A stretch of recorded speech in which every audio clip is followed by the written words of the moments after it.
Hello everyone, welcome to my channel. इस video में आप जानेंगे कि पारिवारिक व्यय किसे कहते हैं, पारिवारिक व्यय कितने प्रकार के होते हैं और इन्हें कौन से कारक या तत्व प्रभावित करते हैं। आइए वीडियो शुरू करते हैं।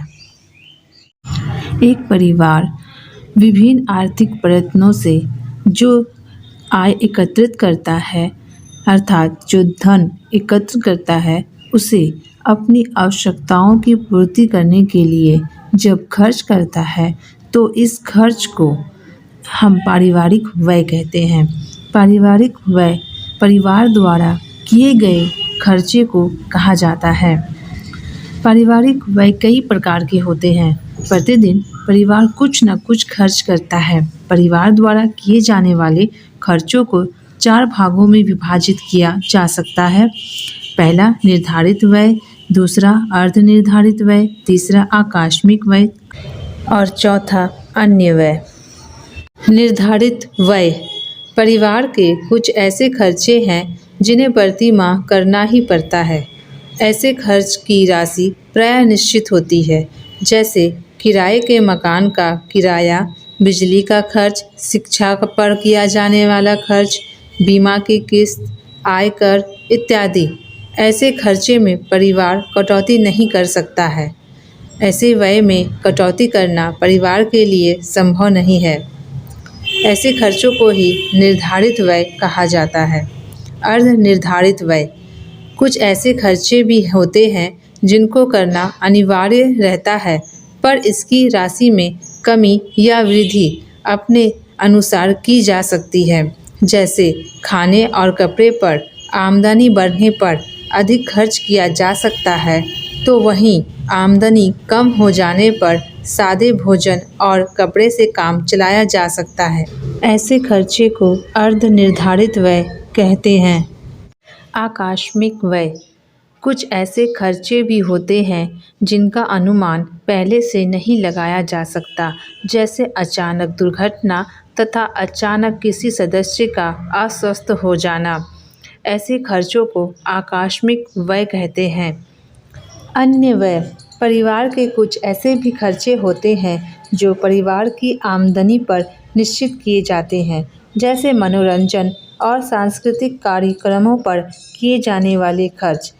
धन की कमी पर ऐसे खर्च बिल्कुल ही बंद किए जा सकते हैं और आमदनी बढ़ने पर फिर उन पर खर्च किया जा सकता है। व्यय को प्रभावित करने वाले कई कारक हैं जिनका वर्णन आगे किया गया है। पारिवारिक व्यय को प्रभावित करने वाले कारकों में सबसे महत्वपूर्ण कारक पारिवारिक ढांचा है। एक परिवार का स्वरूप उसके व्यय को बहुत ही अधिक प्रभावित करता है। हमारे देश में 2 प्रकार के पारिवारिक व्यवस्था है, संयुक्त परिवार और एकाकी परिवार। संयुक्त परिवार में कुछ ऐसे खर्च होते हैं जिन्हें सम्मिलित रूप से प्रत्येक व्यक्ति द्वारा मिलकर उठाया जाता है, जैसे कि मकान का किराया, बिजली का खर्च और भोजन पर होने वाले खर्चे, जिससे परिवार में कुछ धन बचत के रूप में बचाया जा सकता है। परंतु एकाकी परिवार में कमाने वाला एक व्यक्ति होता है और खर्चे संयुक्त परिवार के जितना ही होते हैं, जिससे एकाकी परिवार में धन बचाना असंभव हो जाता है। पारिवारिक व्यय को परिवार के सदस्यों की संख्या भी प्रभावित करती है। यदि परिवार में एक व्यक्ति कमाने वाला है और खाने वाले कई व्यक्ति हैं, तो ऐसी स्थिति में बचत कम हो पाती है।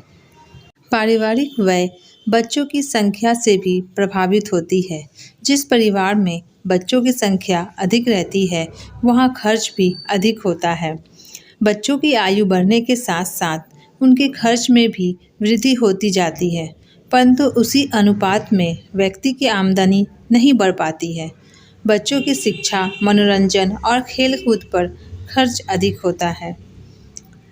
इसके साथ ही परिवार का स्तर, जिस परिवार के रहन सहन का स्तर ऊंचा होता है, उस परिवार को अपने स्तर को बनाए रखने के लिए अधिक खर्च करना पड़ता है, जिससे भी उनकी पारिवारिक आय प्रभावित होती है।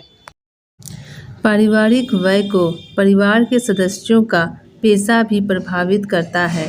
जिस पैसे से आमदनी होती है उस पैसे को बनाए रखने के लिए उस पर अनिवार्य रूप से आमदनी का कुछ प्रतिशत खर्च करना पड़ता है। जैसे एक मोटर मिस्त्री को अपने यंत्रों पर तथा एक नाई को अपने औजारों पर कुछ खर्च करना पड़ता है ताकि उनकी आमदनी का साधन बना रहे। हमारे समाज की धार्मिक परंपराएं भी हमारे परिवार के व्यय को प्रभावित करती हैं। प्रत्येक समाज तथा परिवार में कुछ ऐसी सामाजिक और धार्मिक परंपराएं हैं जिन्हें ना चाहते हुए भी अपनाना पड़ता है और उनका पालन करना पड़ता है। इन्हें निभाने में खर्च होता रहता है, जिससे दूसरे खर्चों में कटौती करना पड़ता है।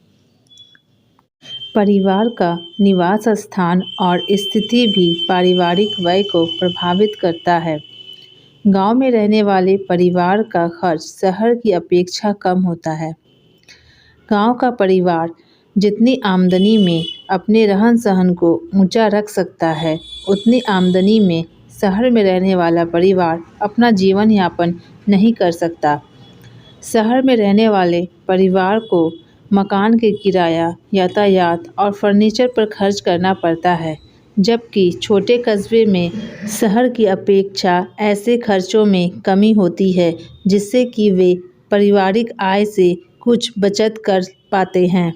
पारिवारिक व्यय को प्रभावित करने वाला सबसे महत्वपूर्ण कारक गृहिणी की योग्यता एवं कुशल व्यवस्था होती है।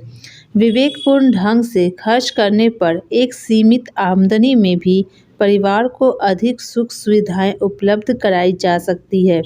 यदि गृहिणी को सीमित उपयोगिता एवं प्रतिस्थापन का ज्ञान है, तो वह परिवार की आमदनी को इस प्रकार खर्च करेगी कि परिवार की आवश्यकताओं की पूर्ति भी हो जाए और कुछ बचत भी हो जाए।